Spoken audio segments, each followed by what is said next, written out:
Ингушетия перешла в третий этап снятия ограничительных мер и выхода из режима самоизоляции. Соответствующий указ подписал глава региона Махмуд Али Калиматов. Так, в своем распоряжении руководитель республики отметил необходимость соблюдения масочного режима во всех местах массового скопления людей. А гражданам в возрасте 65 лет и старше, имеющим хронические заболевания и сахарный диабет, рекомендуется находиться в режиме самоизоляции. Несмотря на снятие ограничений, все-таки сохраняется эпид-угроза, напоминает в Роспотребнадзоре. Потому расслабляться даже на третьем этапе ни в коем случае нельзя. Ведомством приняты определенные правила и рекомендации, которые обязательно нужно соблюдать на всех этапах снятия ограничений. Это ношение масок и соблюдение социального дистанцирования.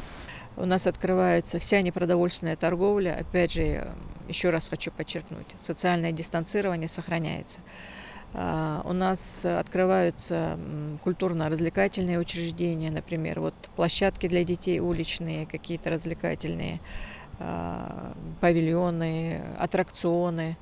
У нас открываются музеи, библиотеки, образовательные учреждения, тоже без ограничений каких-либо. То есть вот сегодня у нас 10 августа, сейчас идет подготовка к новому учебному году. Естественно, с 1 сентября дети должны пойти в школу, у нас откроются садики, и все эти объекты должны начать работать при том условии, что вот у нас сохранится все-таки вот этот вот уровень, более или менее стабильный уровень вот этой заболеваемости, и мы предпримем меры к тому, чтобы вот к этому сроку, к 1 сентября, этот уровень заболеваемости еще снизить. В регионе проведено более 50 тысяч скрининговых исследований на коронавирус. По их результатам почти 4 тысячи впервые установленных диагнозов COVID-19. Выздоровело около 3300 человек. Дело в том, что у нас вот были времена, это худшие времена, самые тяжелые времена были месяцы, это март-апрель, когда количество выявленных заболевших достигало в сутки 40 человек, 50 человек. Сейчас у нас такое идет волнообразное снижение, временами чуть-чуть повышается, но в целом цифры держатся на уровне 15-20 заболевших, и 20 это как бы пиковая цифра.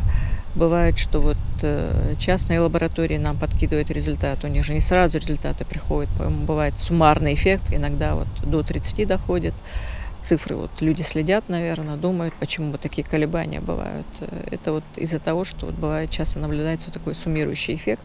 Представители Роспотребнадзора еще раз напоминают, коронавирусная инфекция все еще среди нас. Эпид-процесс идет, но по показателям на спад. Жителям региона необходимо сохранять настороженность и не игнорировать рекомендации Роспотребнадзора. Светлана Томова, Майрбек Миржоев. Новости 24.